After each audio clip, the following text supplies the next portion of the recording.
साल 2022 में तुर्की ने तकरीबन 10 लाख गंजों के सर पे बाल लगाए और 2 अरब डॉलर कमा लिए। ये उस साल पाकिस्तान की आईटी एक्सपोर्ट से भी ज़्यादा है। तुर्की दुनिया का बैनुल-अक़वामी मरकज़ बनता जा रहा है हेयर ट्रांसप्लांट का, और अब अमेरिका, यूके, जर्मनी, दुनिया भर से लोग वहाँ बाल लगवाने जा रहे हैं। जो तुर्किश हेल्थ टूरिज़म एसोसिएशन है, उसके मुताबिक इस साल तुर्की तकरीबन 11 अरब डॉलर कमा लेगा हेयर ट्रांसप्लांट की सर्विसेज की मद में। ये इतनी बड़ी रकम है कि अगर पाकिस्तान को मिल जाए तो यूँ समझ लें कि जो उसका तिजारती ख़सारा है वो 80% कम हो जाए। यानी जहाँ हर साल हम $10 लूज़ करते हैं बैनुल-अक़वामी तिजारत में, हम सिर्फ $2 लूज़ करेंगे।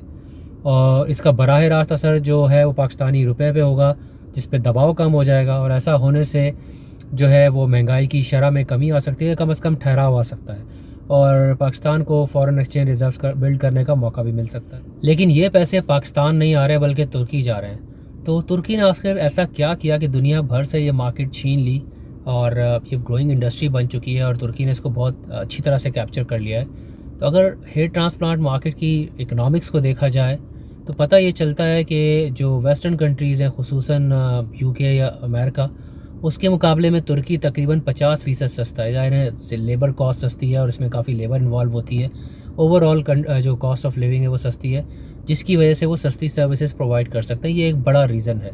और अगर आप तुर्की में हेयर ट्रांसप्लांट की कॉस्ट देखें तो तकरीबन $1500 से लेकर $3500 तक ये कॉस्ट है, और इसके अंदर तकरीबन 3 नाइट्स जो है एक 4 स्टार होटल में वो भी शामिल है।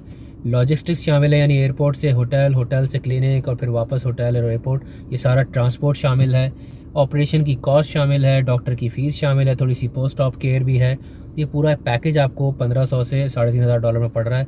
और अगर आप फ़र्ज़ करें न्यूयॉर्क से इस्तांबुल की फ़्लाइट के $2000 ऐड भी कर लें रिटर्न फ़्लाइट के, तो भी अमेरिका में जो हेयर ट्रांसप्लांट की कॉस्ट है उससे सस्ता पड़ता है। क्योंकि अमेरिका में अगर आप करवाएंगे तो insider.com की एक रिपोर्ट, बिज़नेस इंसाइडर की एक रिपोर्ट के मुताबिक ये कॉस्ट तकरीबन $10,000 से लेकर और $20,000 तक जा सकती है।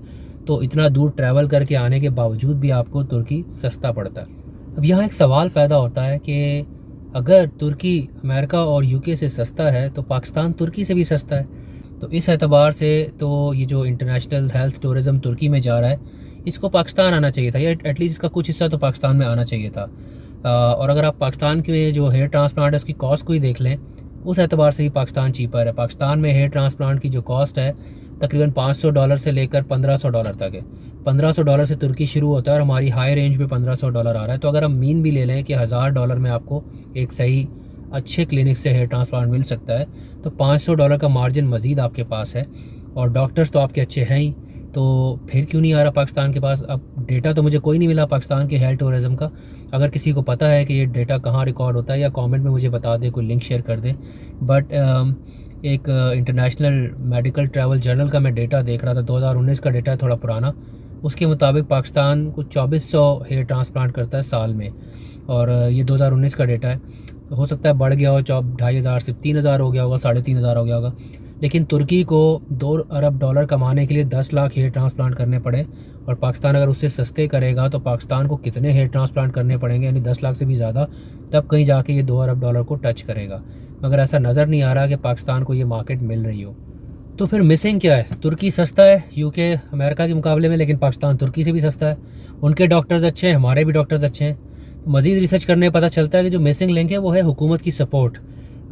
पॉलिसी मेकिंग का फुकदान है पाकिस्तान में। क्योंकि तुर्की में अगर आप देखें तो जो हेल्थ मिनिस्ट्री थी, कोई बैठा होगा वहाँ पे सियाना बंदा जिसको नज़र आ रहा होगा, विजडम होगी, जिसको फ्यूचर में नज़र आ रहा होगा कि यार इस सेक्टर में कितना पोटेंशियल है, इसको अगर सब्सिडी दी जाए, इसको मराहत दी जाए, टैक्स ब्रेक्स दी जाए, तो ये कितना फ़ॉरेन एक्सचेंज कमा के दे सकता है।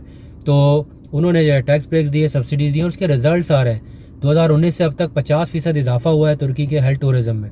और सिर्फ हेयर ट्रांसप्लांट की ही बात नहीं कर रहा मैं, बल्कि मज़ीद जो इनकी सर्विसेज हैं, मिसाल के तौर पे $500 मिलियन इन्होंने कमाए तकरीबन डेंटल सर्विसेज प्रोवाइड करके, $400 मिलियन कमाए कॉस्मेटिक सर्जरीज़ के ज़रिए, तो ये एक और $1 अरब और आ गया। फिर जो इनका स्पा टूरिज़म है उसका मैं फिगर पड़ा था, $10 अरब वहाँ से कमाए। तो कितना ज़्यादा इनका हेल्थ टूरिज़म जो है वो बूस्ट हो गया है, और कितना फ़ॉरेन एक्सचेंज कमा के दे रहा है। अब वो इतने ऑप्टिमिस्टिक हैं कि उन्होंने अब टारगेट रखा है कि $20 अरब को टच करेंगे हेल्थ टूरिज़म में। और इससे सिर्फ इनका जो हेल्थ सेक्टर है, हेल्थ टूरिज्म, वही बूस्ट नहीं हो रहा, बल्कि जो साथ में एलाइड इंडस्ट्रीज़ उनको कितना फ़ायदा होता है। मिसाल के तौर पे ये 2 बड़ी इंडस्ट्रीज़ हैं जो इस वजह से बेनिफिट ले रही हैं जो तुर्किश हेल्थ टूरिज्म की वजह से। एक उनकी एयरलाइन इंडस्ट्री है। ज़ाहिर है, मेरा अंदाज़ा है कि जब लोग तुर्की जाएंगे तो सबसे अच्छे कनेक्शन, सबसे अच्छे प्राइसेस आपको तुर्किश एयरलाइन देगी, या जो वहाँ पे और एयरलाइंस, आई थिंक पेगासस है एक, तो तुर्किश एयरलाइंस को कितना बिजनेस मिल रहा होगा, वो कितना फ़ायदा उठा रहे हैं उससे। साथ ही में आप देखें जो hotel industry, hospitality industry, 3-4 night भी अगर आप रुकते हैं अपनी ट्रीटमेंट के लिए तो आप कितना होटल्स में जो है वो पैसे खर्च कर रहे हैं, ओबियसली उस पैकेज का हिस्सा है, लेकिन होटल इंडस्ट्री भी कमा रही है। फिर इंसान जो इस पैकेज में खाना पीना नहीं है तो आप जाके वहाँ पे खाना पीना, तो हॉस्पिटैलिटी इंडस्ट्री, पूरा एक कल्चरल टूरिज़्म आपका प्रमोट हो रहा है। लोग घूमते फिरते, फिर बंदा सिर्फ इलाज कराने नहीं जाता, तुर्की खूबसूरत मुल्क है, लोग घूमते फिरते भी हैं। मिसाल के तौर पर अगर मैं जाऊँगा तो मैं तो ज़ाहिर है सिर्फ इलाज कराने तो नहीं जाऊँगा, मेरी कोशिश होगी कि अब तुर्की जा ही रहा हूँ इतना दूर, तो चलो 4-5 दिन तुर्की घूमें, फिर आखिर के 3 दिन में आप जो है वो ट्रीटमेंट करवा लें।